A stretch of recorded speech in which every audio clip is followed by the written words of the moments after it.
अब इतना सब कुछ होने के बावजूद भी अगर झनक यहाँ पे रहना चाहती तो मैं क्या कर सकता हूँ? हाँ, जब तक ये यहाँ पे है मैं कुछ दिन के लिए तुम्हारे साथ तुम्हारे घर में रह सकता हूँ।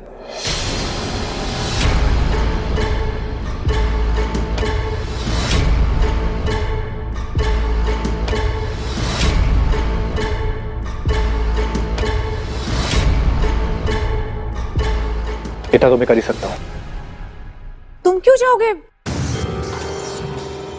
अगर मैं चाहूं ना अर्शी दीदी, हमेशा इस घर में रह सकती हूँ, क्योंकि हक बनता है मेरा। और मैं किस हक की बात कर रही हूँ आप सब लोग बहुत अच्छे तरीके से जानते हैं। और एक बार फिर झनक अनी की ओर इशारा करके सबकी बोलती बंद करा देती है और ये भी एहसास दिला देती है कि उसकी जगह कहाँ और क्यों है। अब झनक किसी के दबाव में आकर नहीं जीने वाली। लेकिन मैं ऐसा नहीं कर रही हूँ, इसलिए आपको ये सब बोलने का मौका मिल रहा है ना।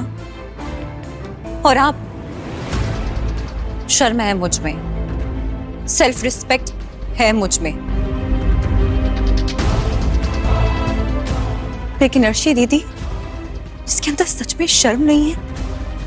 आप उनसे नजरें मिला के क्यों नहीं पूछती?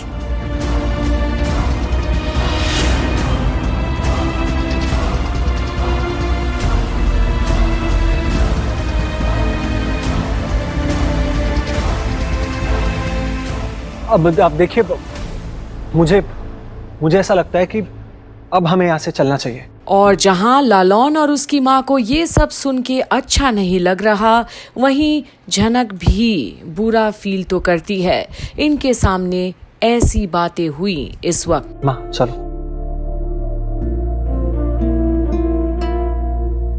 आपने कुछ मीठा नहीं खाया? ठीक है, हम भी नहीं चाहेंगे कि आप उनका खरीदा हुआ मीठा खाए जो इस शादी से खुश भी नहीं है।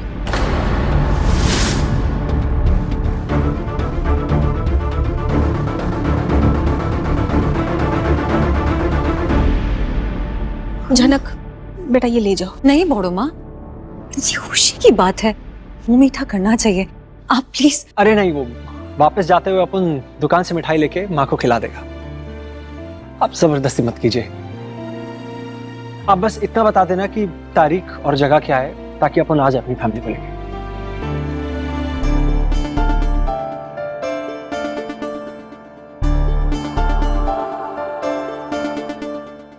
चलो बाय।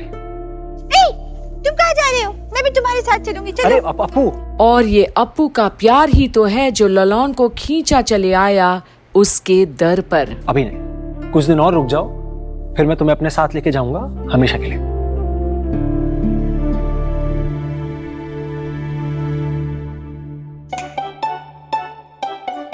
कुछ भूल रहे हो क्या? हाँ, कैसे भूल सकता हूँ।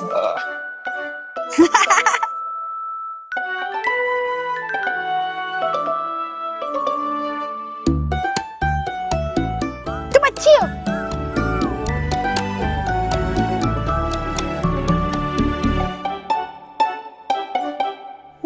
तुम्हारे घर रहने।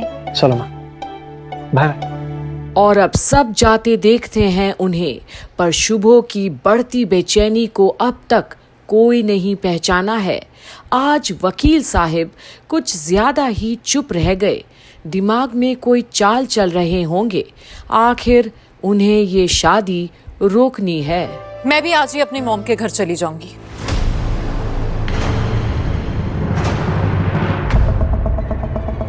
अच्छा, अभी चली जाओ। अर्शी क्यों? इस लड़की के चक्कर में तुम क्यों घर छोड़ के जाओगे? अनी, क्योंकि जो वो बोल रही है वही हो रहा है।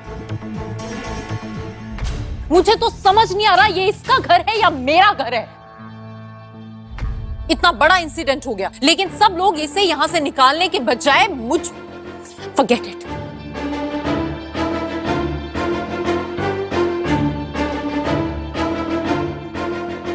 मेरी भी कोई सेल्फ रिस्पेक्ट है या नहीं? Please listen to me. नाराज मत होना, मैंने कहा ना तुमसे, कुछ दिनों के लिए हम तुम्हारे घर पे जाके रहेंगे, ओके? और अब झनक पाती है उस बुज़दिल इंसान को जो घर तक छोड़कर जाने का सोच सकता है अप्पू की शादी कराने के बजाय उसमें और लाल में अंतर ही क्या रह गया। एक बहन की शादी को इतना बड़ा तमाशा बना दिया इन्होंने। अरे अपना घर छोड़कर वहां जाकर रहने की क्या जरूरत है? तूने भी ये बात कह दिया नहीं? मुझे तो यकीन ही नहीं हो रहा। अरे तुम क्यों जाओगे घर से? क्योंकि अर्शी जा रही है मेम साहब। आपने देखा ना, जेठू और बड़ू माँ जनों को इस घर में गेस्ट के हिसाब से रख रहे हैं। मैं चाह के भी कुछ नहीं कर सकता, इसे निकाल भी नहीं सकता। तो बेहतर यही होगा कि मैं कुछ दिनों के लिए अर्शी के साथ अर्शी के घर में रहूं। नहीं, मेरी वजह से इस घर को छोड़ के जाने की किसी को भी जरूरत नहीं है।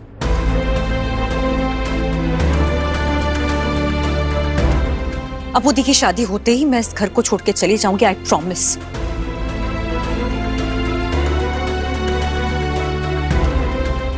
ऐसे भी 2 दिन की बात है ना, और जिस घर की मैं बात कर रही हूं अगर वो घर मिल जाता है तो फिर उसकी भी जरूरत नहीं पड़ेगी, क्योंकि पूरी शादी वहीं से होगी। और अब फाइनली झनक अपने घर की बात करती है, जो किसी ने सोचा भी नहीं था, और किसी का सर आज झुक भी जाता है झनक की बातों से। आप यहाँ पर सुख चैन से जैसे खुशहाल जिंदगी बिता रहे थे ना, वैसे रहिए, कुछ बदलाव नहीं आएगा। लेकिन जब तक शादी नहीं हो जाती, मैंने बड़ों माँ से वादा किया है, मैंने अप्पू दी से वादा किया है। तो जितनी बदतमीजी आप कर सकते हैं ना, कीजिए। लेकिन शादी जब तक नहीं हो जाती, मैं तो यहाँ से नहीं जाऊंगी। और ये ऐलान है झनक का उस शख्स से भी जो भाग जाना चाहता है जिम्मेदारी उठाने से, और बाकी लोगों से भी जो अप्पू की अधिकार के साथ खिलवाड़ कर रहे हैं। एक बेटी का दिल का अधिकार अमीरी और गरीबी के बीच में तोल रहे हैं। एक और बात, बेशरम मैं नहीं हूं, बेशरम वो है जो सच जानने के बावजूद भी उस सच को झुठला रहे हैं।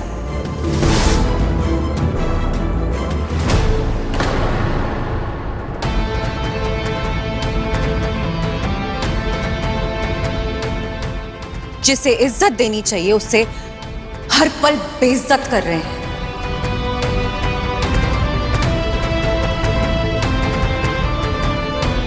खैर, उम्मीद करती हूं जो आप लोग के सवाल हैं उन सबके जवाब मिल गए होंगे आप लोगों को। और अब अनी को इतना बड़ा तमाचा सबके सामने मार कर चली गई झनक, और वो कुछ बोलने के काबिल तक नहीं रहा।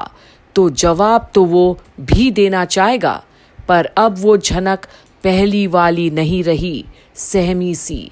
अब वो अधिकार और हक की बातें करती है, और जहां पूरा परिवार आज झनक के तेवर देखते रह जाते हैं, एक बात तो तय है, जिंदगी हर किसी को उसी मोड़ पर लाकर खड़ा करता है जहां पर वो कोई गुनाह किया होगा, किसी का दिल दुखाया होगा, और वक्त उन्हीं से दोबारा मिलवाता है जरूर, चाहे पसंद आए या ना आए। पर किस्मत के आगे कोई कुछ नहीं कर सकता, क्योंकि किस्मत दीवारें नहीं कर्म लिखती है। आगे की अपडेट के लिए बने रहिए यहीं पर हमारे साथ। झनक की सारी अपडेट्स के लिए कंप्लीट बॉलीवुड पर।